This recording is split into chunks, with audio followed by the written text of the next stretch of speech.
Welcome to the Rim Break Rodeo. We hope this video helps. You start by opening Google Drive and creating a new Google form because that gives you the template and storage instantly.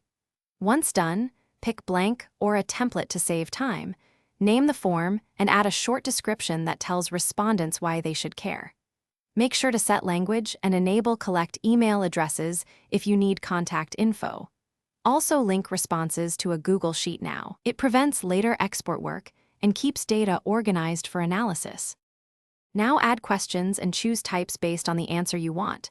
Short answer for names, multiple choice for single picks, and checkboxes for multi-selects. Once added, mark required fields and apply response validation. Set number ranges or email patterns so entries are usable. Then organize questions into sections to paste the applicant and use go to section based on answer for conditional flow.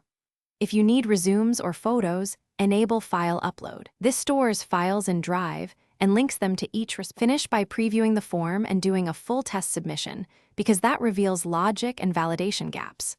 Once done, customize the confirmation message and set response limits or a deadline.